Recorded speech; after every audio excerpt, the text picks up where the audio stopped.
It. Hey, Player One Podcast is broadcasting. Oh, damn. That was in case you were fast. wondering.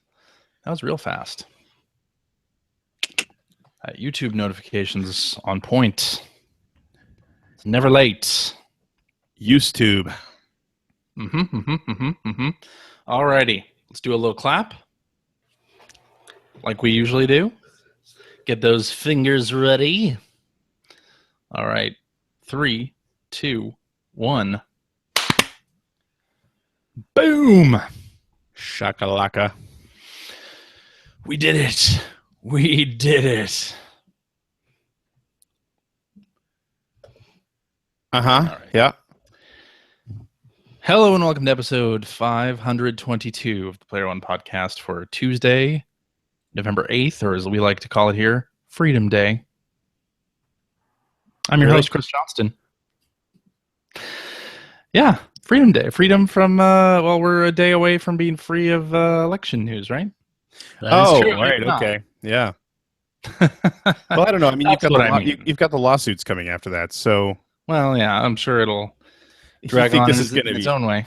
You think it's going to be over after election? I don't think so. You're right. Yes, actually, Right. I compared one of the candidates on Facebook to uncapped spending, Oh, no. Oh, God. and I thought I was being funny. And someone came back at me saying that is such a terrible comparison.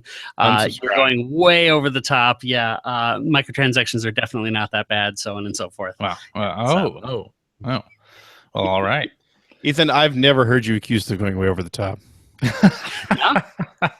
Never. I mean, I've accused you many times. I never heard you accused of it. Fair enough. just you remember, Turok Evolution was the game that people stayed Oh my God. for weeks to play. This is what I'm talking about. See? Oh, Lord. All right. Joining me this week from Canada, so he's saved from some of the fun that happens on Tuesday, Mr. Greg Stewart.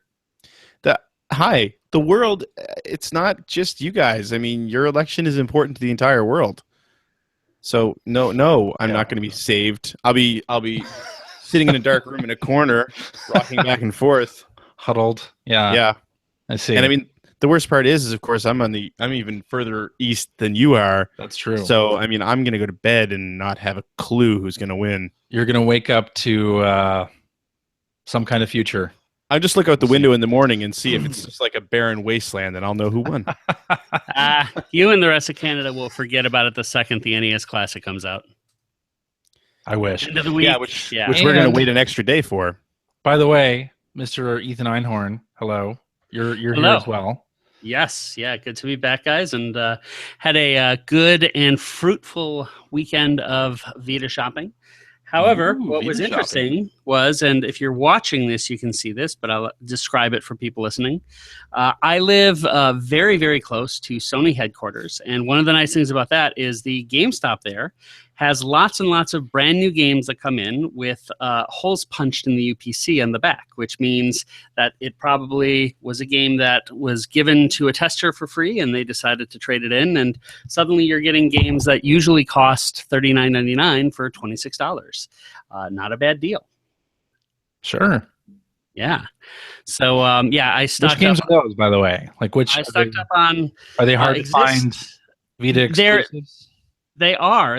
Yeah, they're brand new, and so they're low print, and you're not going to see many of them, on eBay or on Amazon, I think, in the next couple of years. But one is called Exist Archives, and the other one is called. Say it again. All right, which panty game is this? Which panty game is it? Criminal Girls 2. Oh my God! What is Criminal Girls 2? Didn't we joke about Criminal Girls 2 like a few weeks ago? And I don't play those games. And to be clear, it's the most anticipated Vita game of the holiday season was Criminal Girls 2. Yes, and it has a subtitle. Let's be respectful. Party favors. Oh God! Okay, that makes it better. I feel dirty. I think now we know that survey that we read the results from was just Ethan. Yeah, Ethan wanted Criminal Girls 2. Right. Well, he does represent at least 75% of the Vita playing public in the U.S. So Right. Yeah. Well, and let's be honest. I mean, if you guys walked into a GameStop store and you saw that game once $39.99 had dropped to $26.99, you'd jump at it. You'd get it right away, right? Of course. Of course. No, not Criminal Girls 2. But yeah. You know what else comes out this week? What is that? Very exciting. your mom. We alluded to it a little bit earlier. Yikes. The NES Classic Edition comes out on Yes. Friday Saturday. and or Saturday if you're in Canada, because Canada has a holiday of some kind. So that's awesome. And no pre-orders Yep. on that. I was one of the lucky few who was able to pre-order it through ToysRUs.com. So I do have a pre-order, but I'll still probably go to the store and see what they have on That's Friday. good because the Player Just One in case. podcast is donating 2 of those to give away for my extra live stream on November 19th. So you're darn right you're going to go find another one. Oh, I'm gonna geez. try. I'm gonna try. So yeah, and actually, one of the many things I love about my new job is that it starts every morning at 10:30 instead of 9 o'clock, which was the check-in time of my old job. So that allows me to go to Best Buy, which is 3 minutes away from there, and try my luck in the morning on Friday. I think they'll be easy Yeah. to find. You'll think what? You think what? I think they'll be easy to find. If, of course, the Best Buy employees have Yeah. any idea what I'm talking about when I go in, That and is the hoping bigger to wrap risk. up the sale in Yeah. 30 minutes. Yeah. I think that's the problem people are gonna have. Be like, what? People want a Nintendo thing? When there's a street date? Right. Especially when you start talking about a new Nintendo system, that's going to really confuse people. Except don't For go in sure. and call it a new Nintendo system. It's just one of Yeah. those stupid little clone toys. I mean, it's not like those things haven't existed for 50 years. I will tell you, this Exactly. is Yeah, I mean like this 10 is years. But the time more than any other that I really miss Nintendo Power, though, because I would have so happily gone to retail and bought an issue of Nintendo Power that just detailed all 30 of those games that are coming out on Nintendo Classic, Nintendo Power style. I would have just loved that. Didn't they Yeah. do that? Well, you know what they did, what they are doing? There's 2 things, really. So Prima is doing a book called Playing with Power Nintendo NES Classics, and that actually Ooh. has reprinted pages from Nintendo Power. Oh. So you'll get some of your fix there, and it's got basically like a retrospective on 17 NES Classics. So apparently not all 30, but you get a little bit of that in there, and some strategies as well. Very cool. So that's kind of cool. And then Nintendo is bringing back the Nintendo Power line for 1 day, or maybe, I guess, I'm sorry, not 1 day, 3 days. From November 11th through the 13th, you can call this number, and you'll hear a recorded message from the Nintendo gameplay counselors. Oh, interesting. Yeah, Okay. A recorded message. a recorded message. Let's not bring back the power line. But it's the same number, different area code this time. Do you still have to spend $7.50 a minute or whatever No. it was? No, you don't. It's only the toll charges that you'll have to pay. Well, is there Long any way distance. we can just record that for our readers? I think next we week? should. I think we Yeah. should. I'm sure somebody will. I Yeah, wonder. like 5 seconds after the line goes live. I wonder how busy. Yeah, I wonder how busy that line's going to be. It's going to be interesting. And then Nintendo is doing a launch party on the 10th for the NES Classic Mini. Well, and So, this is that'll also be where cool. I really, really wish that I was living close to one of those World of Nintendo shops instead of. Yeah, But the only U.S. one is in New York. Is that right? and the only one is in New York City. Yeah, yeah.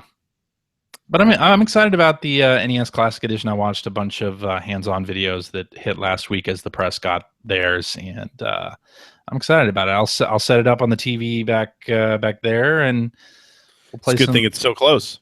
Exactly, because the cord on that Yeah. controller is so short. But you know What is the solution for that? Sit close. Sit close, or there are several places that offer extensions. Yeah, and actually there are other controllers coming out too. I think That's right. a couple days ago I was getting press releases from various companies, or at least one other company that was. I think they have 2 different controllers they're bringing out. Yeah, and I think Nyko is making a wireless controller. Oh, there you go. That's pretty cool. Yeah, I mean, the only issue really is that I would love to have that original Nintendo controller in my hands. That's part of the appeal. But well, then sit close. Right? What do you? Yes, then sit close. Problem solved. Or bring the system closer to you and have if you have a long HDMI cable or something. Yeah. You're acting like there's no possible solution to this. Oh no, and it's not going to keep me. By the way, Ethan is the person who last week described sitting 3 feet away from his television to do the PlayStation VR. Now he's like, no. That was 3 feet away from the camera. Okay. Yeah, not literally 3 feet from the television set. But yes, I hear what you're saying. Yeah. Well, if that wasn't enough nostalgia for you, this might help. So Inti Creates is partnering with Sunsoft to bring back Blaster Master for the 3DS in a new game called Blaster Master Zero that comes out in the spring of 2017. That is awesome. Yeah. So is it just a remake of the first game? The pictures look like it's just a remake of the first game. And I'm saying just as if I don't mean to make that sound like it's just a remake. Like a remake of the first game would be spectacular. I'd be very happy with that. I can't really tell. It looks like the first game. The screenshots are like, oh, that looks like the first game, only wider. Yeah. Well, the Wii had a new Blaster Master game, didn't it? No, the PlayStation 1 had one. And it was not great. Okay. If I remember correctly. And wait, they made a Wii Blaster Master game? I thought it was. I don't remember. Because there definitely was one on PlayStation 1. See, this is what we get when Phil is not on the show. By the way, Phil, recovering from his surgery. I wanted you to leave him in purgatory the whole episode. He's been pinging us on the chat, and he's just dying for someone to say something. That's true. And by the way, recovering from his gallbladder surgery. Greg and I were right. Blaster Master Overdrive for WiiWare. Yeah, that's what I thought. Okay, I forgot about that. One. Yeah. Was it any good? Did not get it myself. There was Blaster Master Blasting again for the PlayStation, which was apparently terrible. Right. Yeah, and there was Enemy Below for the Game Boy Color, which was reviewed in the 70s. There's Blaster Master 2 on the Genesis, which I don't see review scores for, but don't remember it being a very good game. And Blaster Master Jr. for the original Game Boy. There you go. Which wasn't actually a Blaster Master game. Okay. It was just rebranded as a Blaster Master game here. I see. There you go. That was your little Blaster Master history lesson. Well, I'll link to the page on Inti Create's site in the show notes so people can check that out. Cool. Also this week, new hardware in the realm of new hardware. It's not just the NES Classic Edition. We're also getting the PlayStation Pro this week. Oh, I actually had no idea. Like, I just had not followed that at all. Really? Yeah. Well, Sony has begun promoting it a little bit. There is going to be a launch party or a launch event in New York. And the PlayStation blog last week came out with a list of 39 games that will be updated to support the PlayStation Pro. Including some VR games, interestingly. Including some VR games, yeah. I wonder what exactly those enhancements will do to those. I know one of them doubles the pixel count for one of the action platform games. I don't remember which one, but yeah, so it sounds like some pretty substantial stuff for some titles. Yeah. Knack is on there, of course, perennial favorite, of course, of all PlayStation owners. Well, I've been looking, as have you all, I'm sure, for an excuse to replay Knack. So maybe I should go PS4 Pro. Oh, I replay it every week. I did not think it was a bad game, but it did overstay its welcome. It was too long for what it was. It was a good beat 'em up. It was a fun little beat 'em up. that probably lasted 2 or 3 hours too long. Well, a little too long and a little too shitty. I mean, it's Wow. just. Yeah. I don't know if I'd agree with that part, but yeah. All right, then. Continuing on the hardware tip, let's talk about this. Eurogamer had a report that Nintendo was going to end the Wii U production this week, or last week. So Nintendo has denied that they are doing that, but yeah. I mean, it makes sense. What is in stores right now that's going to create a big rush for Wii U hardware? Nothing. And what's coming out? Zelda. That's it. Right. It's an awful lot. We all know that's as important to the Wii U as Twilight Princess was to GameCube. Yeah, pretty much. Yeah. So, hats off to the Wii U. Yeah. Yep. Well, and also it is, I believe it was last week, that was the 10th anniversary of the Wii and PS3 launch in the United States. No, I think that that's still to come. We're close. Yeah. We're very close. Oh, okay. Okay. Yeah. We're about maybe a week or two away from that. Okay. So we will wait to talk about it until then. Yeah. All right. Let's talk about some backwards compatibility, because one of my favorite Xbox 360 games is now backwards compatible on the Xbox One, and I'm talking, of course, Blue Dragon. Blue Dragon, a fantastic RPG that got dogged on by reviewers. They hated it. They got low review scores, but I loved that game so much. It's such a throwback to classic RPG gameplay. Like, it is very very simplistic in its gameplay, but I loved it. I finished that game. Somebody on Twitter, I forget who, might have been Sunflower 4000, said, "Hey, now you can finish finish it." And I was like, I finished it years ago. Like, that was one of the few games that I actually did play all the way through. So that's how you know it's good. If CJ plays it all the way through, you know it's good. That's right. Sunset Overdrive. Exactly. Sunset Overdrive, yeah. So, yeah, Blue Dragon is underrated. I really like the art style. And sometimes it is fun to go back to something that has just a familiar pattern of RPG action. That's what I'm finding incidentally on World of Final Fantasy right now. There's nothing particularly challenging about it. It's just a total throwback to the earliest 8-bit RPGs mechanically, and I love it for exactly that. Yeah, see, I don't get that with that Final Fantasy game. I mean, I only played the demo, but I didn't get that feeling at all.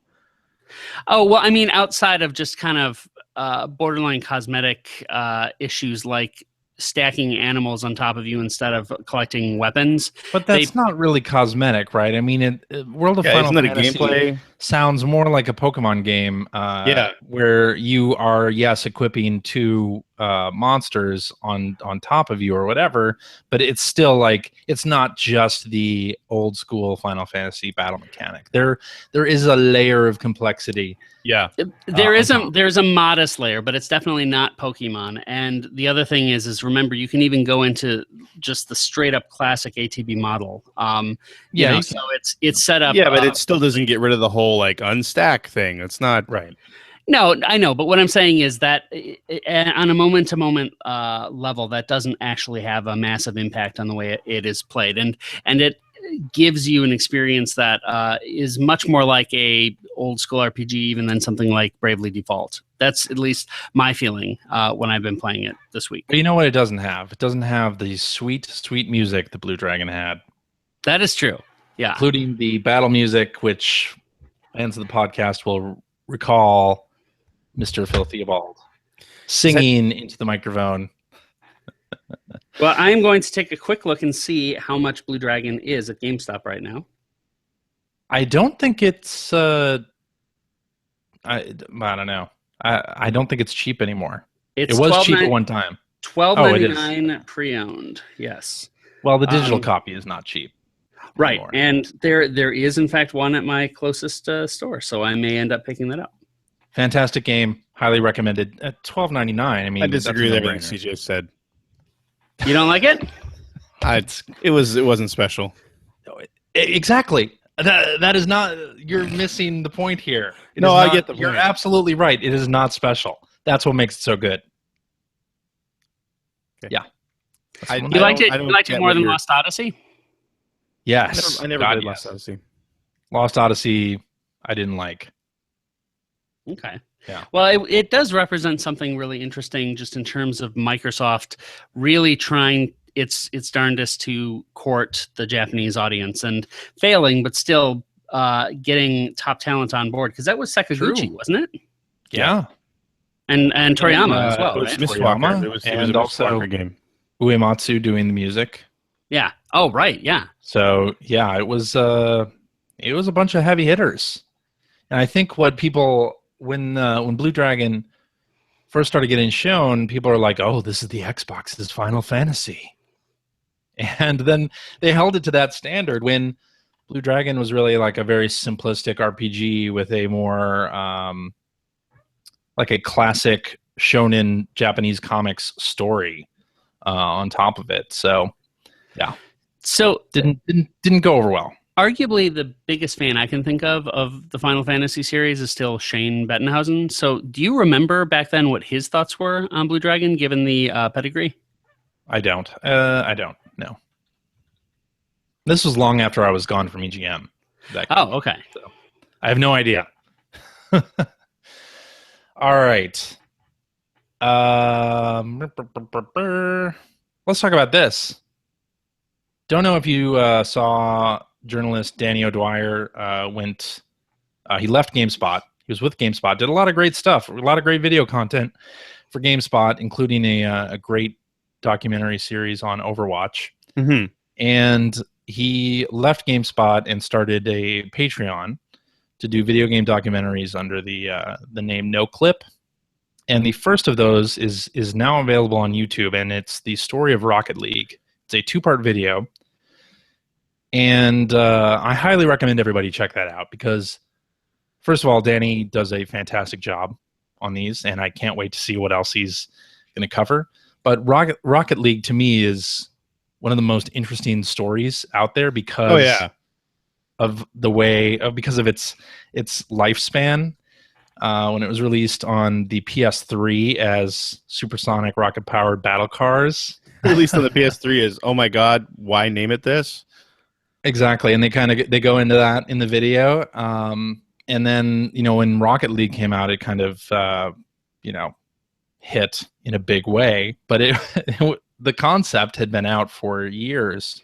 But the importance of PlayStation Plus at that point, and just getting as many people to try as possible. Yeah, that's very true. Part of it. And I think that might be the only game so far in PlayStation Plus's lifespan that has done that, right? I mean, a lot of games come out that are free on that. None have really taken hold like Rocket League has.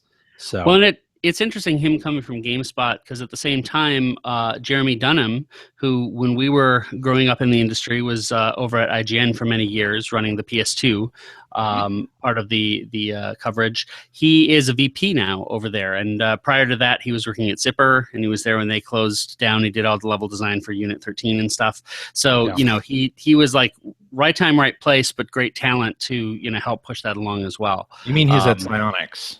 He's at Psyonix now, yeah. Right.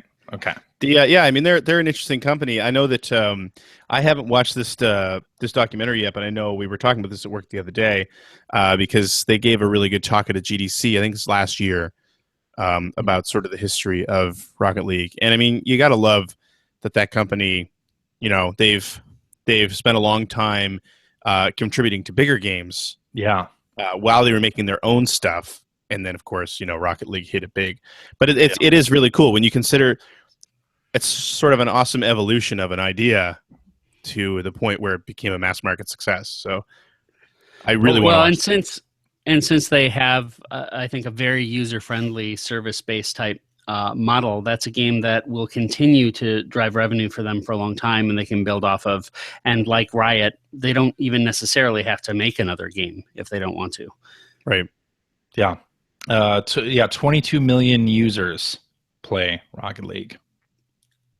So it's incredible. I mean, you would look at that, and that has to be like in the top 5 most important new IPs for the current generation.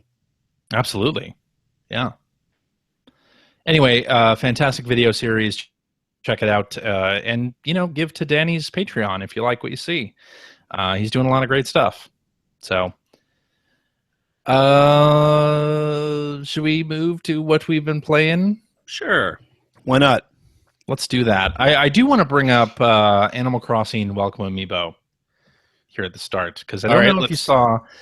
You're the host. You can do what you want. Nintendo did an Animal Crossing Direct last week, and said, we said we were going to update Animal Crossing with this Welcome Amiibo thing on December 2nd. Well, hey, it's out now for digital download. So I updated, of course. And some of the things that are new include a very, very cool Animal Crossing Puzzle League minigame.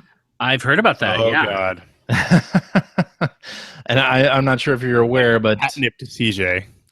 Puzzle League in general, it's like the best puzzle game that people have never played, because I mention Puzzle League to people and they look at me blankly. They have no idea. I remember CJ sitting there playing that for hours on the N64, right? Was that the N64 version? I mean, before that was Tetris Attack, right? Right. It started out as Tetris Attack on the Super Nintendo, which is a fantastic game. The Japanese version is called Panel de Pon. And they dropped the Tetris license and released it on the N64 as Pokemon Puzzle League. It also came out on the Game Boy Color. They released a DS version just called Puzzle League something. Planet Puzzle League, yeah, I think. It. And now they're doing it within this Animal Crossing update, Animal Crossing Puzzle League. That's cool. It has a story mode. And it's free too, right? It's free. Yeah, the Welcome Amiibo update is absolutely free. And Puzzle League you get in part through Animal Crossing Amiibo figures.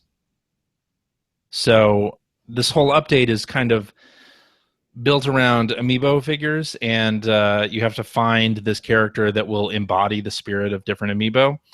So you find Wisp, I think on the second day you have the update, and you tap an Amiibo on the glass, and their spirit will show up within the little ghost character, and their RV will show up in a new campground area that's built off of your town.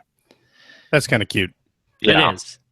And you can go in there and order items from the characters' rooms in their RVs, and if you order the 3DS, you can play Puzzle League on the 3DS when you receive it. And the Wii U that you can order from there will give you a version of Desert Island Escape. Apparently, that is a version of a game that was introduced in the Amiibo Festival Animal Crossing game that nobody bought or played, including myself. So the one thing I do wish, I know that we're never likely to see the NES games in there again because of the fact that there's Virtual Console. But just for old time's sake, I would love it if you could uncover some Virtual Console games that if you already own the Virtual Console version of it, you can just play it through Animal Crossing. That could be interesting, I suppose. Yeah. These two mini games, by the way, are basically exactly that. Like you have the system in your house and you go up to it, press the button to interact with it, and it'll load up the game. So do you think that all of this points in any way towards the kind of content we can expect from Nintendo's mobile take on Animal Crossing? Because it seems kind of out of nowhere from a launch that came 3 years ago that we get this mountain of content for free. Yeah, I think part of it is probably that they have all these unsold Amiibos. Oh, yeah. The Animal Crossing Amiibo is always just kind of sitting there. They may have thought that Amiibo Festival was going to sell some, and Happy Home Designer as well with the Amiibo cards that they did for that. But I think they have a lot of them left on shelves, and this was a way to get regular Animal Crossing players excited about them. So That makes a lot of sense. Yeah, and actually, speaking of Amiibo, have you seen all the restocks? yes, yeah, a lot of the exclusives are now at other retailers. Yes. So I picked up this week Gold Mario, Lucina. Finally, I've been looking for her for a long time because you can actually use her in the Fire Emblem game, and also picked up Pit. So I passed on it the week before, ended up getting it this time, and was in a different game stop and was tempted by Daisy and Waluigi and Wario and whatnot, but I just didn't pull the trigger because it's one of those interesting things where I'm super excited if I find one or two I haven't seen in a long time, but if there's a whole truckload of them, I just then the number starts to add up in my head real fast. Your eyes gloss over, and you're like, unlimited spend, unlimited spend. Yeah. Yeah. Well, it's still limited spend, but yes. Well, yeah. I was at Target today and saw Wario and Waluigi, and was tempted, but held off. I'll wait for the sale. I'm actually interested in Boo. Boo is out. Yeah, Boo's out. Yeah, I gotta get Boo. Yeah. Some of the other things this update does, it adds daily and weekly goals. So it has a new form of currency called Meow coupons. Now, these are not being microtransacted. These are things that you can receive doing goals in the game, or by playing Puzzle League and the other Amiibo game in here as well. And then you can order items from the RVs that show up in the campground with those coupons. I gotta admit, I super hate daily and weekly goals and rewards. I just think it's just cruddy habituation stuff, and I really can't stand it. I don't want anything to do with that. But you've played Animal Crossing though, because Animal Crossing is kind of, even without the actual like specific goals that this update presents. I mean, they were kind of doing that before. Anyway. They were, yeah, but it was more organic. It felt more intrinsic. It felt more tied to the fiction of the game. I mean, true. And I think for somebody like me who has played largely through a lot of the fiction of the game, this has gotten me to load it up every day. This and also the mini games and the other Amiibo stuff has gotten me to load it up every day. Well, of course, the update, because it's habit forming naturally. Exactly. Yeah, and let's see, what else does it it does a photo mode that you can do. You can like use the camera on the 3DS and put different Animal Crossing characters in the shot. Seems completely useless. I'll never do that at all.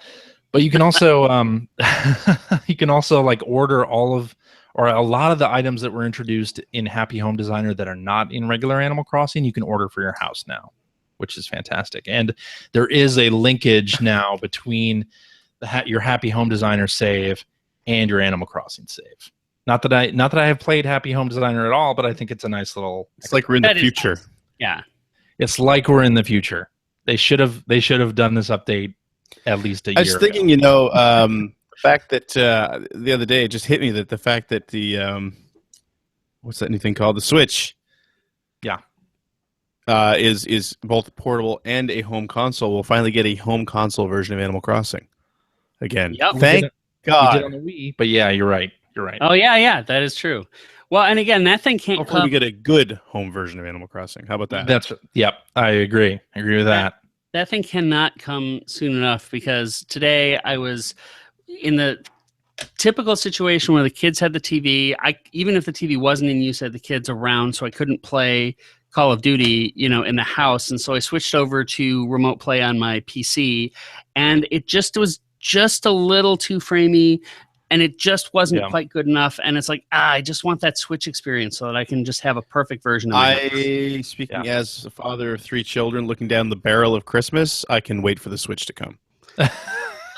Yeah. Yeah. Just saying. All right. Anyway, Animal Crossing Welcome Amiibo is a welcome update to Animal Crossing. For me, anyway. I do. You can also you can prestige your town. So you can sell your town back to Tom Nook for millions of bells and start over. Oh, so really? You can start over with like millions of bells in your bank. It's fantastic. That's a good idea. I like that. That's a really good idea. That's a good evolution of that whole idea. Yeah. Yeah. I dig it. Anyway, Ethan, based on your glowing recommendation of Titanfall 2 last week, Yes. I picked it up. What did you think? I have started playing the single-player game, and wow, is it well done. Isn't it? Really well paced. Kevin Larrabee's been raving about it as well. The it is. story is great. Yeah. And just for this show, just so you know, I played the introductory missions of both Battlefield 1 and Call of Duty to be able to compare, and they do not compare. I just think the creativity on hand with Titanfall, the fact that it is as much an action platformer as a shooter. Totally. But is it a dove simulator? That is so stupid. Yeah, but I'll get to... stupid. It's a history lesson. Anyway. Yeah, but no, it was a pigeon, not a dove. I know. I'll get to Battlefield later, but I mean, it's just the every single moment of the single player experience is fun, and it's just some of the set pieces. Did you get to the conveyor belt sequence? I don't think so. Oh, no. You've seen nothing yet, then? Okay, it's you know nothing, Justin. I know nothing. But wait, I will say though, where are you right now? Yeah, I don't even remember. Where is it? Where am I? I'm at that area where the little enemies that look like Metroids that blow up have just been introduced. So yeah, the feeling of the not really that far in, but the recoil, it's like it's like it just feels just right, and you feel right. Yeah, the shooting is really great, and you're right. It feels better than Battlefield 1. It does, and it's like the guns just feel better. and something I can clarify now that I did it last night. Battlefield 1, you cannot use all 10 of your hours in the single player campaign if you have EA access. So you do the introductory campaign, and then you do the first really big one, the long boring one in the tank, and then once you're done with that, it says you can't have any more campaign modes unless you buy the game. So go play multiplayer. So, but it is an interesting comparison because that tank sequence in Battlefield that kicks off the campaign, I thought that was beautiful. I mean, just stunningly gorgeous with the mud and all of that, but boring and not very fun. So again, I appreciate everything mechanically they're trying to do. I really like that they're trying to keep things serious. But again, the problem with the serious is when you do something a little silly or over the top, like the dove, it stands out like a sore thumb and is kind of, pigeon. It's kind of giggle worthy, but also it's just the whole pace of that game is so sluggish, especially next to Titanfall. Yeah, the beginning of Titanfall where you're jumping around, you're wall running, you're going on fetch quests, but it still feels fun. And those are actually short sequences. It's not like long, or it doesn't feel like anything wears out its welcome.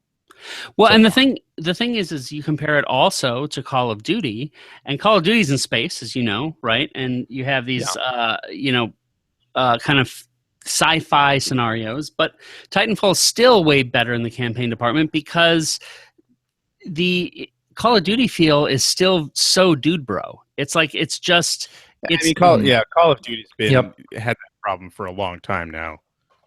Yeah, and so I don't like any of the characters. I'm not interested in this conflict. Whereas I really feel like one of the best things Titanfall does is it's a first-person shooter made for nerds. That's why I love it. The problem with it, though, apparently it's not selling very well. I know. Which really sucks because it is so well done and it's so nicely polished, and the action and the pacing and the shooting just are excellent. So, did you jump into multiplayer at all? I have not yet because I haven't yet. All right. Well, I'll any first-person shooter, I don't. That's usually not my first stop. No, I totally get that, but I'll repeat at least a variation of what I said last week, which is Titanfall 2, the multiplayer is so good that even someone like me who never plays multiplayer, I don't touch the multiplayer modes in just about any game. I never have played multiplayer in Uncharted 4, for instance, or Tomb Raider, not even Call of Duty. But this, I stayed up on Wednesday till 1:30 in the morning just playing multiplayer. And that's bad when I have to get up at 6 in the morning to get the kids up for bed. So, yeah, I mean, but it's so good. It's so empowering. It's so fun. And so the whole package puts me in a position right now. I'm looking at Titanfall 2 and I'm thinking, all right, well, my number one game of the year probably, will be Fire Emblem Fates, but number Don't give it away. No, I know. I'm not trying to, but number 2, like I'm on that like balance between Uncharted 4 and Titanfall 2. It's that good. Yeah. It is really good, and really a shame that people aren't buying it. So why do you think EA decided to put it out 1 week after the heavily advertised Battlefield? That seems so stupid. Know. They kind of sent it to die. Maybe it's the end of their fiscal and they needed to get it out the door. It's possible, or maybe they thought, well, one of these is going to be a hit. Yeah, hopefully it'll be Battlefield, but if not, then we've got Titanfall 2 to fall back on. Yeah, that could be the case. It turned out Battlefield 1 was all they needed.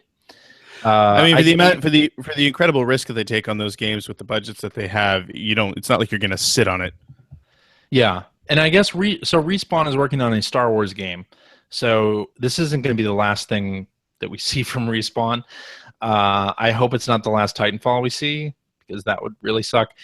You can kind of look at so last year, didn't Ubisoft have a similar thing with Rainbow Six Siege, where that game just didn't launch well at all?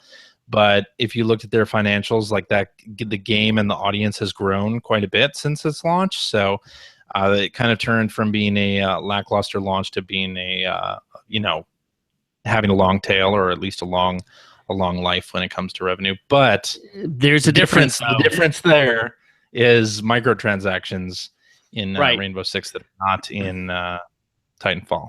So by Titanfall 2 doing it the right way can actually hurt them financially, and that's always a bummer. Yeah, it is a bummer. And I heard from at least one person who was really into the original Titanfall who hasn't bought Titanfall 2 yet, and the reason is he's waiting for a sale, and I'm just like shaking my head like, dude, if you really liked the first game and you really want Titanfall to continue, you should probably just pick it up at full price. Like, don't wait for it to be $15 or whatever. Like, well, and support the games that you actually like. Don't wait for a sale. Yeah, this year I'm trying to be a little bit more conservative in terms of spending, where like Battlefield 1, I think that the 10 hours I get from EA Access is all I'm going to need to say, yeah, absolutely. I've tasted that. I don't need more. Call of Duty, I have, last night I went and picked it up on Redbox. And so, I want to just get through that 6-hour campaign, return it, and be done with it for what might end up being $12 instead of $60, and I'll be very happy for that. But Titanfall is the one that's going to carry me through the rest of the year. Even Gears of War doesn't come close, and I bought that one and I enjoy it, but it just is nowhere near as good as Titanfall 2. Yeah. Anyway, if people listening are on the fence about Titanfall, check it out. Like, either Redbox it, find some way to play it, watch some Let's Play videos of it. It's absolutely worth your time. And with that, I will hand it over to Ethan. Okay, so we already covered a couple of the titles that I have been playing. In fact, most of them. So this update's going to be pretty short. In addition to Titanfall, as I said, I played some Call of Duty Infinite Warfare. Was really curious about how the sci-fi space elements would mix things up. As it happens, it doesn't seem to mix it up much, at least not in the single-player campaign. Yeah, I mean, that's too bad. It's a new environment, but it's still the same template. I'll tell you, it sure looks really nice on commercials and things like that. It does look nice. It like, this is the first Call of Duty in years that just based on the commercials, I really kind of want to play. Yeah, actually, the only thing that would tempt me to buy it would be to get the Call of Duty 4 update. The brand new version of COD 4, which only comes in the like $80 package. But they have to eventually sell that separately. That's my presumption. Played that anyway. Right. So I'm going to wait to download that and then never play it until later, because that's the other thing is it's like, you get things like that. You think they're really neat, but then you don't actually take time to play it. There are too many new games to play. Yeah, exactly. Yeah. So the stuff I played so far, though, again, it's competent, it's crafted. I don't want to say anything profoundly negative because I don't feel negative at all about the game experience. It's on a level of polish that's well beyond the vast majority of titles that you'll play this year. But that being said, it has felt so far in the first couple of campaign missions like more of the same, but in space. Has anyone heard how long the campaign is supposed to be? Because I mean, it's gotten to the point where those Call of Duty campaigns are tiny, which isn't necessarily a bad thing, I guess. Although I wish what they would do is give those of us who don't care about the multiplayer maybe like the option to buy a digital version of the campaign for like $30 or something like that. I have forever wanted that, and I would happily spend $30 for that. Yeah, same here. I would jump at that because I do like them enough that I like to play through them, but I never pay full price anymore because 80% of the content on that disc I'm not interested in. Yeah, well, and that's the other thing too that's so tough is once you've found, if you have an interest in a multiplayer game at all, once you've found that one game, there's just not time for the other one. So with Titanfall 2, I'm going to spend a lot of time unlocking stuff in that game.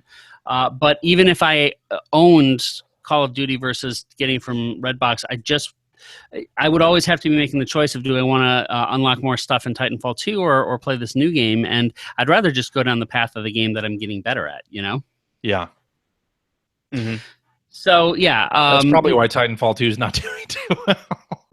That's absolutely the reason why. There are people who are playing Destiny or Overwatch that have their fill of a multiplayer first-person shooter, or they just picked up Battlefield 1 or were waiting for Call of Duty. And I think Overwatch screwed. I think Overwatch screwed all of the competitive first-person shooters this year. You think? I know. I just all I'm saying is, but by that I mean, I don't think any of the I don't think many, if any, are going to perform as well as expected based on the ridiculous popularity of Overwatch.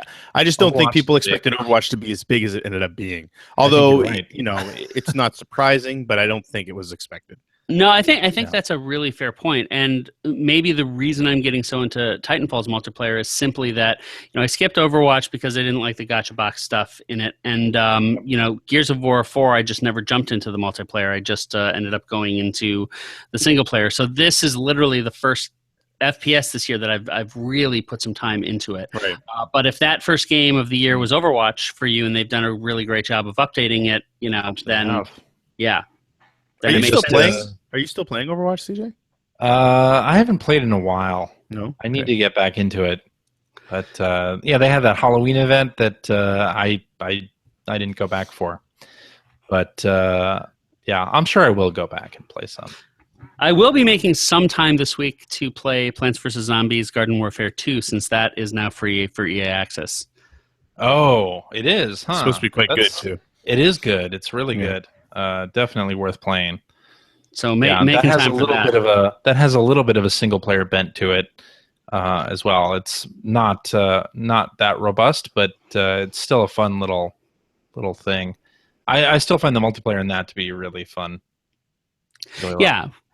So but as far as the other titles, the one title I wanted to take a moment to talk a little bit more in depth in is Battlefield 1 because the tone of it, like I will say something that impressed me a lot is when that thing opens, this whole idea of you're on the front line, you're not expected to survive. You mentioned that last week, but that's a really intense thing to start with because you're obviously vicariously living through the eyes of these like 23, 24-year-old soldiers and the idea that in reality people were sent out and the expectation was that you'd have zero survivors or very limited survivors in some cases is just horrifying, Totally. And it does so much to set the tone. And I think EA does legitimately do as much as they possibly can to be respectful. But it still is this weird thing where on the one hand, it's mortifying. It's setting a tone really effectively that gets under your skin. But then it's also just Michael Bay style action shooting, And then the other thing that really struck me as weird is at the start, when you die, they move on to another character, and you always see the date of birth and day of death of everyone who you played as, and that's again very striking, very unique. But then I thought that that's how the whole thing would work. So as I went into the first chapter proper, I had a sequence where I, got out of the tank, and I had to fix the tank, and I got sniped. And then it continued onto a cutscene where I was alive again, despite the fact that it had given my name and the date of birth and the death. And so it's like, wait a second, I'm confused. These guys all kind of look the same? Is this just another guy, whatnot? And then when you see, like, if you're bad at these games like me, when you see the name of your character like 17 times in a mission pop up with the date of birth, death, it kind of reduces the impact of that whole thing. It's like, because sure, it's the war, Tyndall Wars, and tons of people died, but not me. I'm a superhero, and I can just pop right back to life over and over and over again to finish this objective. I know it's very hard to do, but I think that it would have been more interesting if throughout the game they had been able to just switch you to a different guy every single time you died. Yeah, but that would change the format of that whole tank mission you're talking about. That wouldn't have worked if you'd done it that way. Yeah, no, you're right. You're right. Possible. Yeah. You would have just been doing the same thing. Like, I get what you're saying, but I think that the complaint then would be is that every single mission is exactly the same. Yeah, I can see throw that. yourself into the meat grinder because you're going to be somebody else soon. Like, because the other thing is that if you really look back at that first mission, it was designed in such a way that you don't actually accomplish anything. Right. Like, once you've done, you do meet an objective, but the objective is never anything special, and you're just being sort of tossed around the battlefield. And I think it's more to introduce, like you said, it's two things. It's to introduce the chaos of on foot fighting in World War I, and the tiny life expectancy of a foot soldier at that point. That's really all it's there for. I barely even consider that first mission part of the game proper as much as it's just an interactive intro to make a point. Yeah, no doubt. And the other thing, again, is that, like Call of Duty, is a beautifully crafted game that I think is worth playing if you're interested in the backdrop. But even though it is easily one of the top most graphically impressive games I've ever seen, especially on Xbox One, I'm stunned that the Xbox One can do what that game is doing. It's still just not as fun to me as the other titles. And there's always been a weird disconnect for me with Battlefield games, both single player and multiplayer, where I feel unempowered. I feel like I am cannon fodder. I don't feel like things feel guided or crafted in a way that's satisfying. And I just have never liked them as much as the other titles. They're just too loose for me. Do you guys like the Battlefield games? I've never really. I played some of them in the past, but I'm a single player guy, and any single player that's been part of those Battlefield games has always been grafted on. That's not what those games are about. It feels that way for a reason, and the reason is because that is not what that game is for. That single player campaign is there to. I think it's well done for what it is, but yeah, it's been grafted onto a multiplayer game. But even the multiplayer, when you play a Battlefield game, I can't get into the groove of it. It just feels too open. And I just don't feel like I can make a significant impact on the battlefield. Again, it may just be because I'm not good at it, but do you guys enjoy the multiplayer, 40-40 type of thing? Never really. No. I've never really gotten into it. But I also don't really enjoy 4-on-4 team multiplayer too. Like I'm terrible at first person shooters. I'm terrible at playing them multiplayer, so I don't bother. I don't have fun because I've never been good, and I'm not interested in. I don't have the time, and I'm not interested in putting in the time to get really good at them. So I feel like cannon fodder, no matter what kind of game I'm playing. It doesn't have to be 40-on-40. It can be 1-on-1. I feel like cannon fodder. So it's not fun to me. Yeah. Well, that really sums up what I've been playing. And so, as I said, lots of shooters. But if you're going to pick one, pick Titanfall 2. Yeah, it is fourth quarter of the year, so that's when the first-person shooters come out to play. Yeah, exactly. Yeah, I'm not so into like real world war stuff. So yeah, that's why I'm not really playing anymore at Battlefield 1. I like the space setting of Call of Duty, but I have never enjoyed a Call of Duty game. So I'm Really, not even like Call of Duty 2?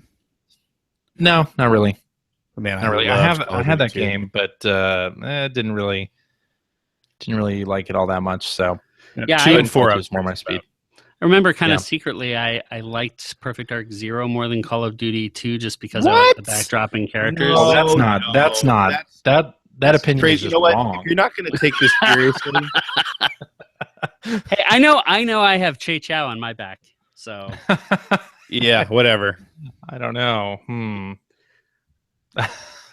All right, Greg, what do you got for us? I was playing some more PlayStation VR stuff this week. Jumped into Res Infinite, the one that the lovely Mark McDonald sent some codes to us for. It was great. Thank you again, Mark, for that. Yeah. So played through the first 5 areas, and I honestly, it's funny. I've played through Res so many times. I think those first 5 areas have been changed a little bit, but I couldn't tell you for sure. And I'm sure all it would take is a quick Google search to tell me whether I'm right or wrong.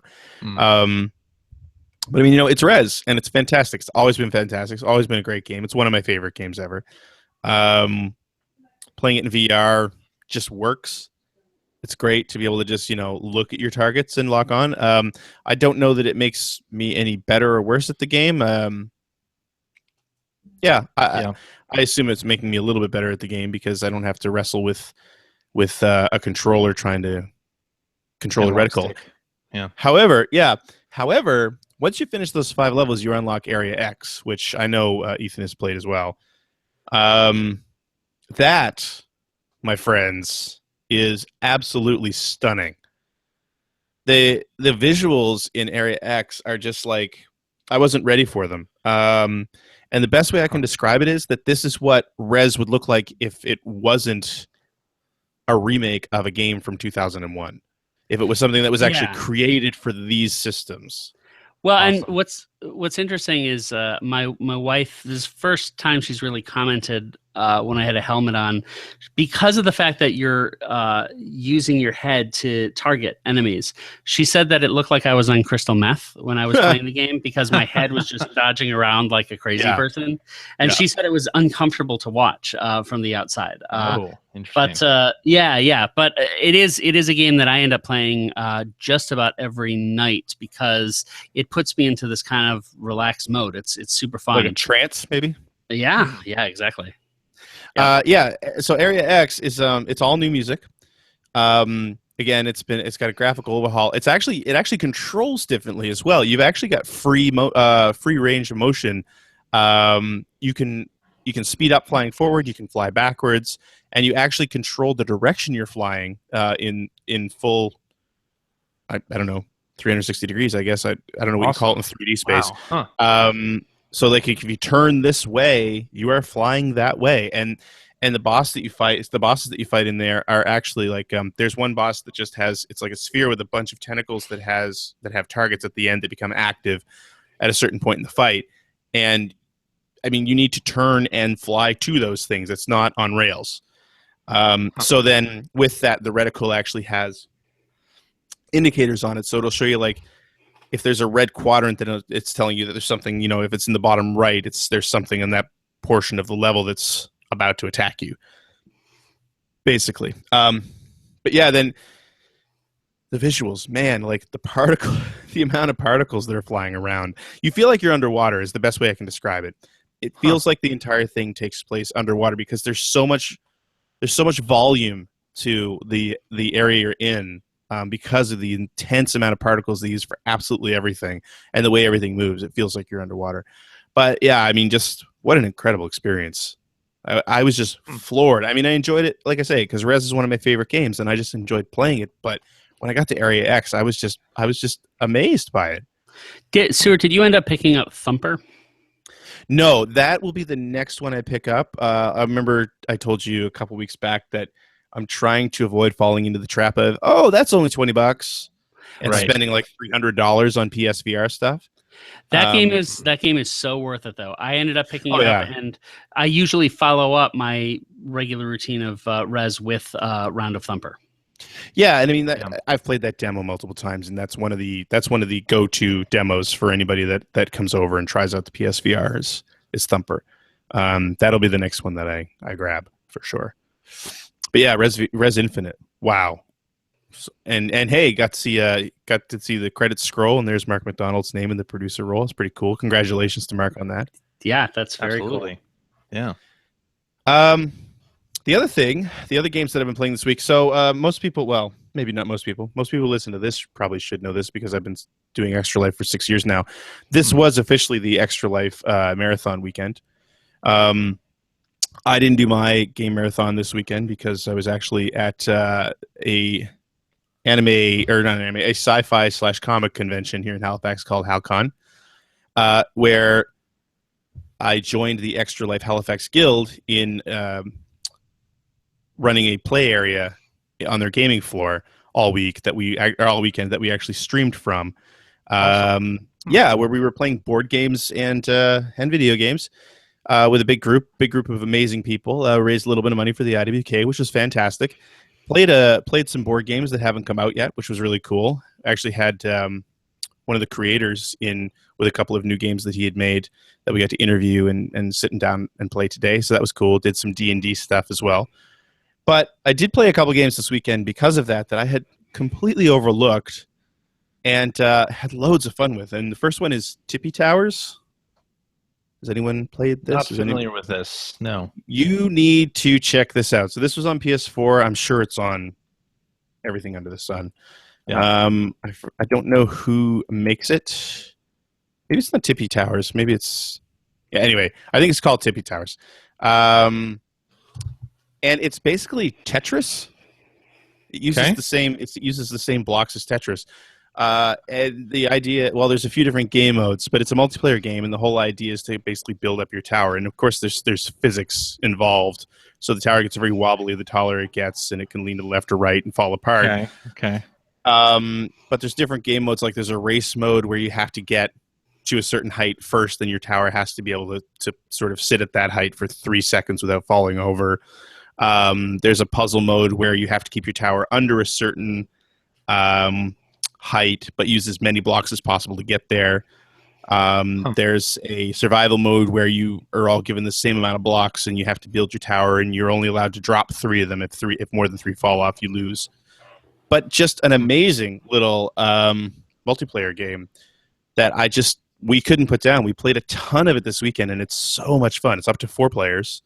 And while you're playing is in multiplayer, you get different spells that will either help you or hurt other players. Like balloons will keep their pieces from falling as fast, or you can change their blocks to ice blocks so they'll slide really easily. Things like that. Create a little cloud around the top of the tower so they can't see what the actual layout is of the blocks. I highly recommend it. Check it out for sure. I have no idea how much it costs. But yeah, man, had so much fun with it. And I showed my son some video of us playing it, and of course he fell in love with it too. So I'm actually kind of really excited to play that with my kids.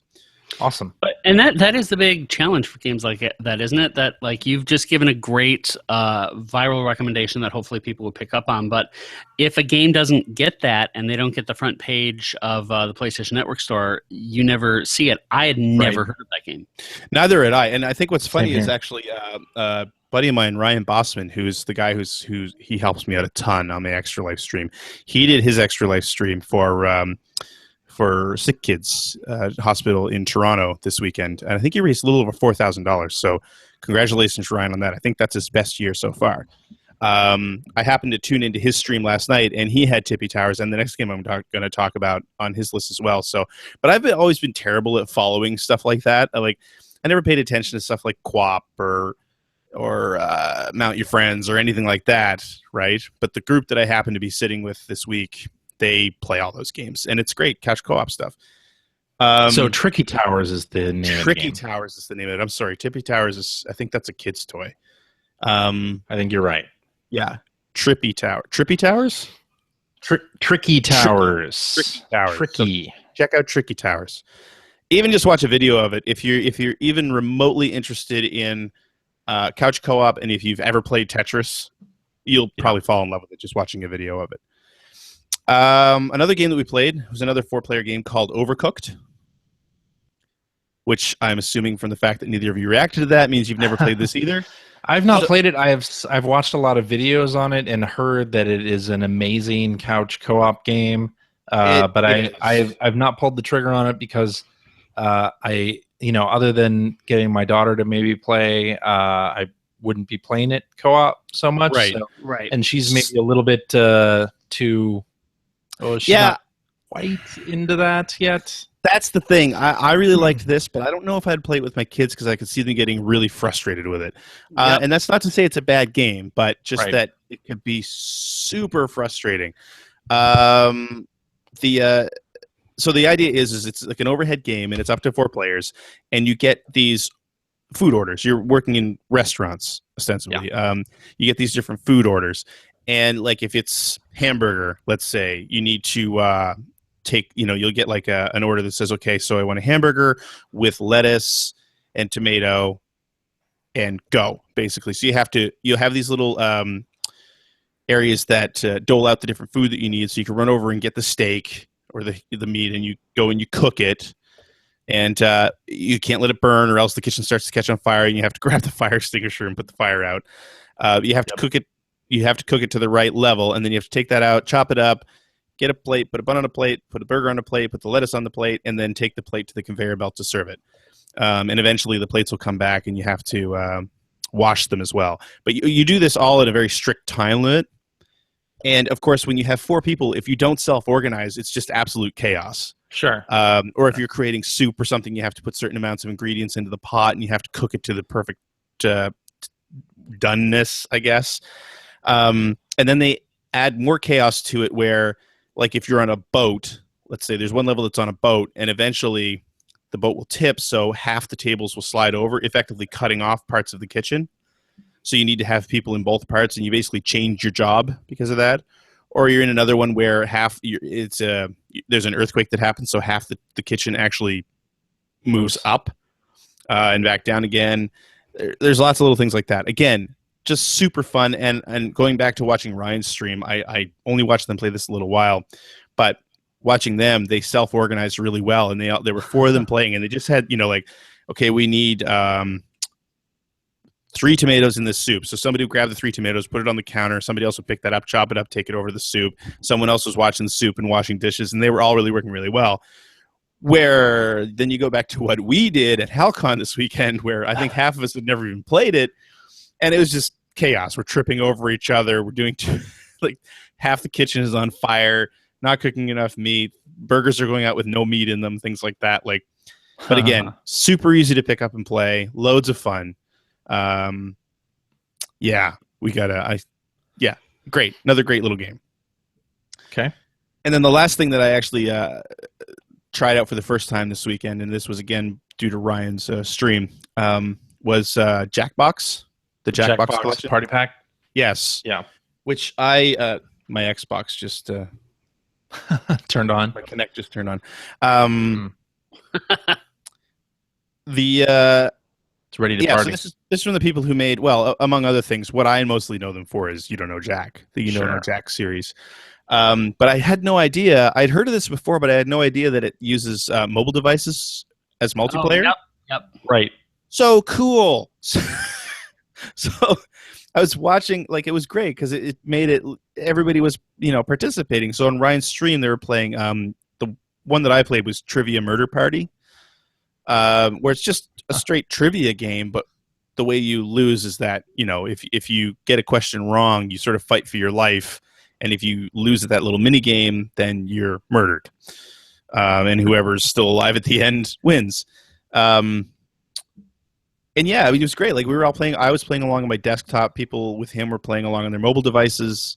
Yep. I had no idea that it worked that way. So that's another one that I definitely want to grab and maybe do some streaming with that. It's, but audience participation, fantastic. And of course, it's got that great sense of humor that all the You Don't Know Jack games had. They were always amazing. I think that one is on the 3rd. They've done 3 of those. They're on 3 now. Yes. Yeah. The one we were game. playing was number 3.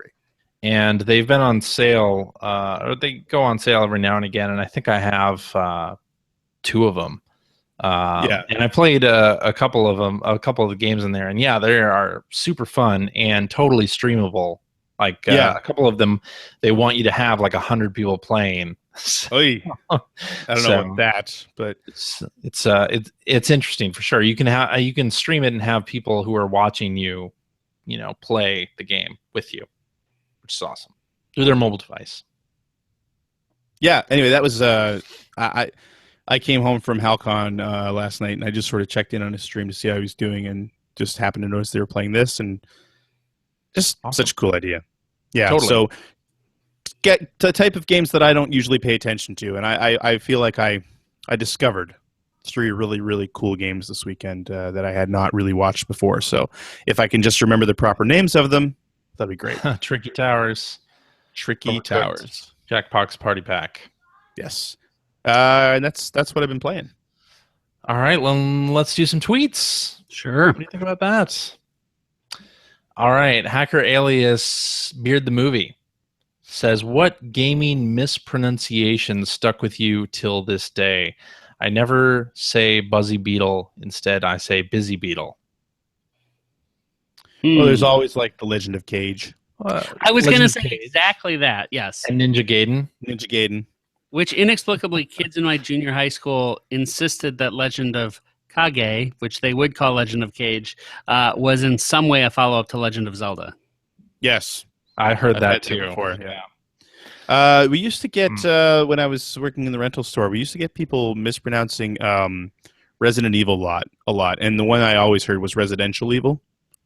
Oh, that's great. Yeah. What about Nobunga's Ambition? Nobunga's Ambition. That's a great one. Yeah. Nobunga's Ambition. And then I heard I got requests a few times for Tomb Raider. Oh, that's good. Tomb Raider. Yep. So this is relevant in terms of subject, but it is not a video game thing. But I used to work at a video game and video rental store for movies and games. And it was called Video City USA, and I remember distinctly someone coming up to the front counter and asking if we had any copies of Shank-a-Tank Reconciliation in. And that was Shawshank Redemption. Wow. Yikes. Sounds like a totally different movie. Yes. Sounds like a hoot and holler. Yeah. Yeah. Some kind of feel-good movie. Anyway. Yes. I think that's all. I think we named all of them that I've ever mispronounced. I think Nobunga's Ambition wins. Because I heard that a lot. Nobunga's Ambition. Yeah. That's a good one. Hacker Alias DRockbox1 says... Oh, wait. Sorry. Deus Ex. Even Dan Leahy... Deus Ex? Dan Leahy corrected me and said, no, it's Deus Ex. Why do you keep calling it Deus Ex? He thought I was trying to be fancy and pretentious. Well, was he wrong? Yes. No. Yeah. Yeah.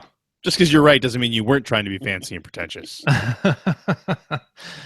All right. Hacker Alias DRockbox1 says, too much choice in gaming nowadays. I have hundreds of games on Steam and consoles and find it hard to choose what to play. I totally see that, and it only gets harder because you find just about every week that list goes up. This past week, I ended up buying the Mark of the Ninja, Dead Space 1, and Dead Space 2 because they had a great Halloween sale on Steam. And I don't know if I'll ever get to those games, but somehow I feel happier to have them in my collection. My plan is just to make it to 65 and then hope that I make it to at least 95 or 100 from there. And from the day I retire to the day I die, I'm just going to play through my backlog. You're going to open that copy of Sunset Overdrive? Yeah, I'll probably get through about half of it. Yeah, I agree with that. I held off on buying the Dead Rising HD remake when it was on sale recently. They went on sale for like $13.99 or something very recently, and I was like, am I really going to play through those again? No. I pre-ordered Dead Rising 4 already. I'll just wait. And while I did buy Dead Rising 3 when it was on sale for $10, I decided that it was not worth buying the HD remake of the first game. So yeah, that's the thing. And I mean, I know it's kind of weird for me to be saying there's too many new games to play when I play so many old games, but right. I just, those games aren't old enough yet for me. And the other thing is that games have gotten so much longer. Yes. Like, you sit down and play like a Genesis game, you can play through it in an hour most times. I mean, if you're talking RPGs, that's a little different. But, like if you just want an action game, it's easy to play through. Beast. Altered Beast is like 20 minutes, right? Or like Gunstar Heroes, like 25, 30 minutes. Yeah. But it's like you sit down to replay Dead Rising, hours of time. Right. Totally. Well, and sometimes if you're doing like a handheld, that can work great. Actually, just about anything you're going to buy on Vita right now is an RPG, but that's going to buy anything on Vita right now. Criminal Girls 2. But you're right. You are right. And we've had that discussion before where handhelds are great for RPGs, because you play an hour here or there and it's easy to pick up and put down whenever you want. But parking yourself in front of the TV for 100 hours is just not something most of us do anymore, I don't think. Well, and for me, it's a lot easier for me. I've finished a lot more games on Wii U and 3DS than I have on like PlayStation or Xbox recently because of off-TV play and because of portability. So I imagine that'll only continue on the Switch. But with digital libraries, I find that on the PS4, like I'll boot up wondering like, what should I play, and spend some time even dipping in and out of games, just trying to find something that I'm interested in. What's going to be sad is 10 years from now, for those of us who are like that, and I think everyone in this podcast is, those digital libraries. It'll be interesting to see what happens to them. That's why I always buy physical. But even there, I mean, you know what's going to happen to them. Yeah, I know, and I just it hasn't go away. It hasn't happened in force yet, but it will. Yeah. It will. And the thing that's scary still, and we've talked about it before, but like even something like World of Final Fantasy, like when I have to go through 2 big patches that combined equal about a gig on a handheld to get it to run properly. Like if I had just put that in my collection, kept it sealed, never bothered to play it, and finally got to it 7 years from now, there's a very good chance I would have to play that without any dialogue. Yep. Yep. That sucks. Yeah. I mean, again, and so many of the disc-based games that come out have those day one patches. So, and that's the thing, is it's like you just then have to either hold on to your machine or hope that if you buy a refurb machine, someone has it. You wouldn't be able to access the content, even if someone else did have it. So, yeah. All right. Hagarelius Miri says, with all those external batteries now, isn't the bigger issue with the Switch storage space? Yeah, I said that last week. I think that's absolutely true. I think it's going to be a huge problem. I think where they're going to save their costs are going to be in RAM and memory, and it's going to hurt them. Sure. And I think, it'll be interesting to see what kind of SD card you can put in this thing. I know a lot of reports have sort of bandied about the whole 128 gig being the maximum. I hope that's not the case, because I want to play a lot of games on the Switch, and I'm gonna definitely I guess depending on how large Switch games are, I'll be hitting the maximum there fairly quickly. I think everybody will. 128. If 128 is nothing limit, it is absolutely nothing. Yeah. Yeah. I mean, right now, just even for Vita, I have 2 64s, which is as high as that one goes, and a 32, and I still don't have room for everything. Right. And oh god, I hope Nintendo doesn't pull the same crap that Sony did with memory cards. They're not going to. It's going to be SD cards. It's because if the Wii U and 3DS didn't already use standardized storage or non-proprietary storage, I would say you'd have to be worried. But since they're fine, you can hook a hard drive up to the Wii U and you can plug a micro SD into the 3DS. It's fine. I'm not worried about that part of it. Okay. Yeah. All right. Hacker alias Jono Sharp says a new Daytona USA is coming to arcades. Where are these arcades? Will we ever see new Sega arcade games on new consoles? I don't know, but I going into like the arcade that we have I mean, most of them are redemption games. Sure. But going into the arcade that we have at like the movie theater here, and then also like I took my son to it's a mini golf place, but it's also an arcade. I was actually surprised at how many what I would consider like legit arcade games were in there by like Namco and Sega, or that weren't that old. Or in some my cases, voice is cracking, by the way. What's that? I don't know why my voice is cracking, by the way. You have companies like Raw Thrills, which I think is behind this new Daytona game, right? Maybe. I have no idea. Anyway, they're making new games, and I think Daytona is one where they're sort of continuing some of the licenses from before on some of these games. The thing is even if they do continue on with the whole bring the arcade experience home, remember the thing that was always so cool about that in theory was that the arcade games were always state of the art, further, ahead of the curve. So now that's just not the case. The best looking Raw Thrills games look like crap compared to Forza Horizon 3. Yeah, that is true, and they're not nearly as deep. Right. Oh God, no. Like you're not going to be replaying. It's fun to play one of those games in the arcade, but if you got it home and just rolled through all the levels without putting quarters in or swiping a card for credits, then you wouldn't get a lot out of it. I'll definitely play the new Daytona. Have you heard about the Vive arcade program though? No, I have not, but this is very interesting. So Vive is going to be setting up across the world, but obviously focusing principally in the United States on Vive arcades. Well, I mean, I know that's but it's a very big deal, and you got companies like Alchemy that are supporting it. We're looking at it. Anyone who's in VR should, but it's a really interesting idea. Where if you really want to jump into that, but don't want to spend $800 and have a state-of-the-art computer, I think it's perfect. Yeah, you can have perfect. I mean, you go to PAX and you see the lines, or E3 even, like at any of the booths that have VR, like there's definitely an audience for that, and they're $800 plus a state of the art PC is not something that a lot of people can do, but to be able to experience VR. For those people, it's a great idea. I like it. We were talking about this a few weeks ago. That video we were talking about, I think it was actually one of our listeners who I can't remember his name right now, but talking about those setups in some Japanese arcades. Yeah, the Namco setup. Namco, that's right. The downside to that being, of course, that you need to have more people working the arcade. Right. But yeah, I mean, it's a great way to get VR to the masses for sure. Totally. Well, I just think that can be the next step of, hey, bring the arcade home that actually means something. And that's true. When you consider the types of things that are being made for VR, they're perfect for an arcade experience. Yeah, I mean, Rush of Blood would be perfect for that. Yeah.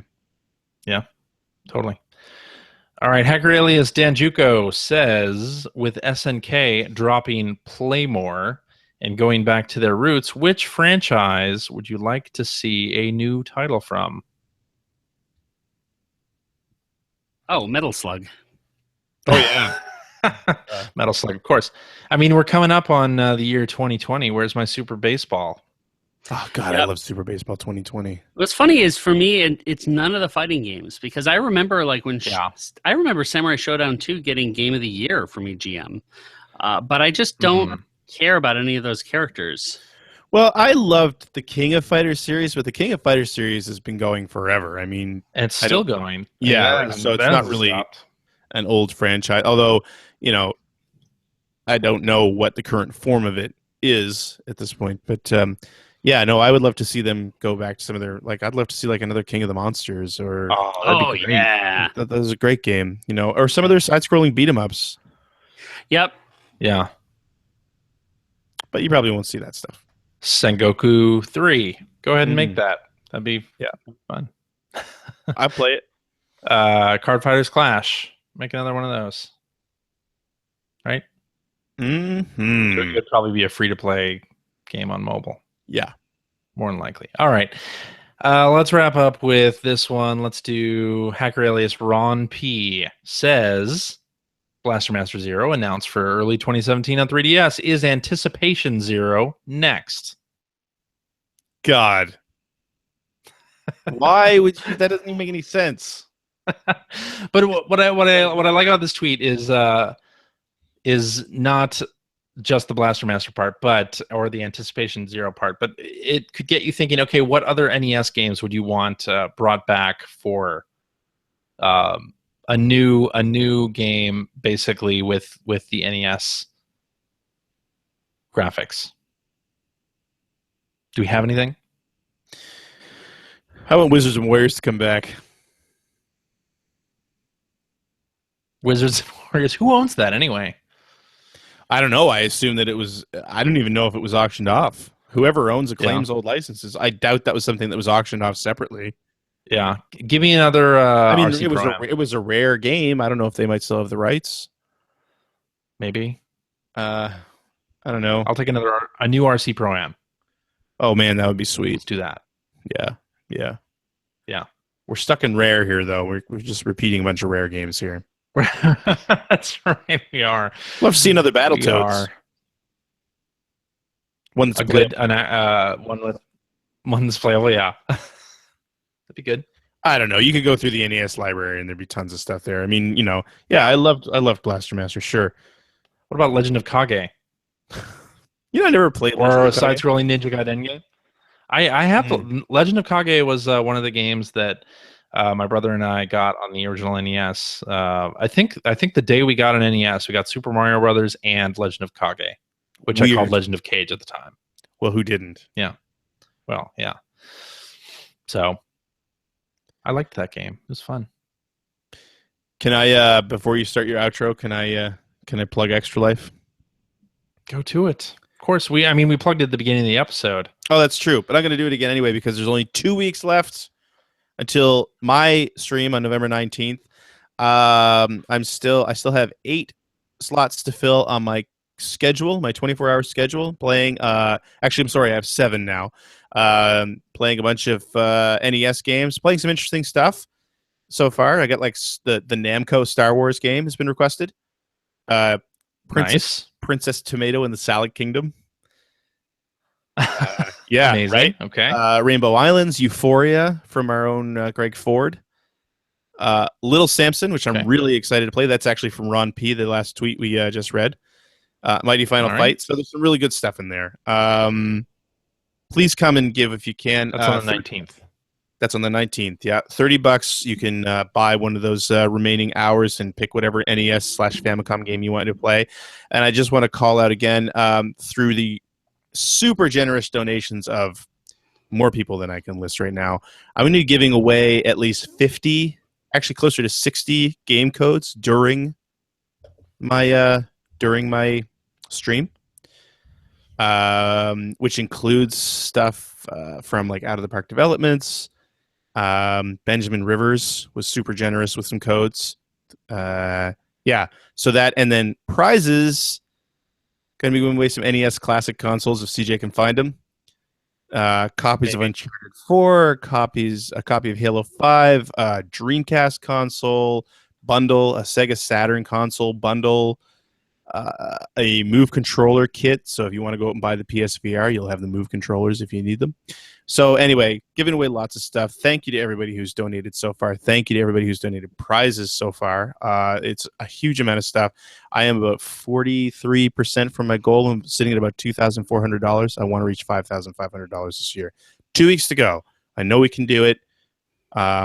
Please give if you can. extra-life.org/participants/steward. It's so cool that you're doing that, Greg. Very cool. Thanks, man. Just gotta hit that mark. Alrighty. And that is our show for this week. Thank you very much for listening. If you have a question for us or would like to comment on something you heard, you can direct that to @P1Podcast on the Twitter, or you can go to our internet website at player1podcast.com. There you'll find our contact information. You'll find blog entries about Sega CD stuff from Mr. Greg Seward. Hey, I got to start working on another one of those soon. Indeed, you do. You'll find Generation 16 episodes as well. Working hard on the second game for the new episode. Awesome.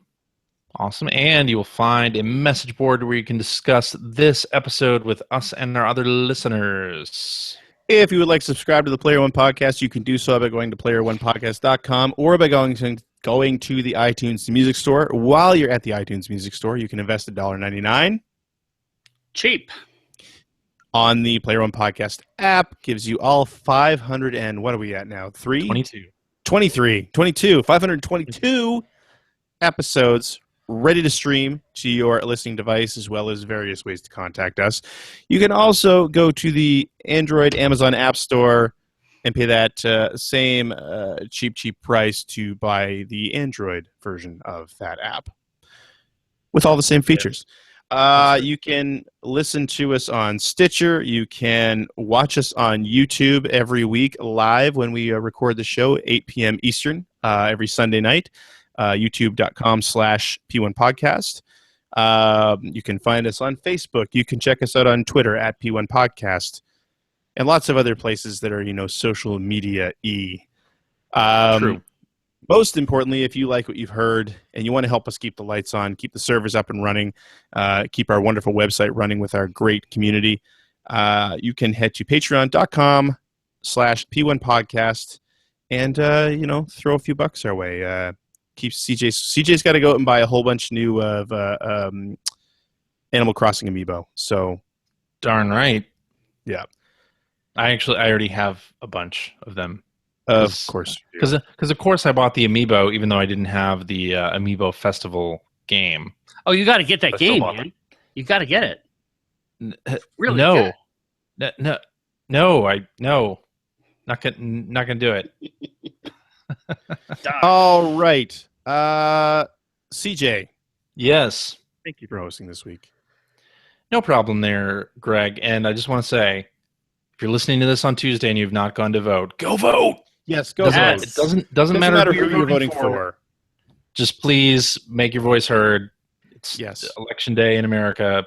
Do it.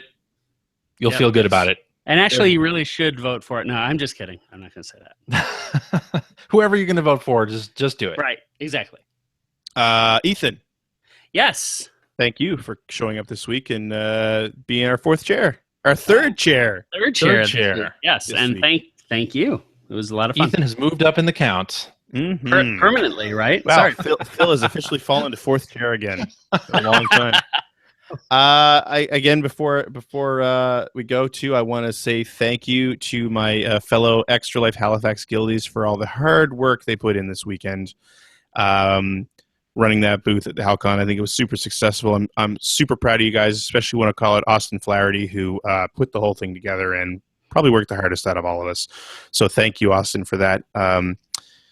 And of course to Phil, who wasn't here this week because he's recovering from surgery. Phil, hope you're feeling better. Missed you this week, and can't wait to see you back next week. Yep.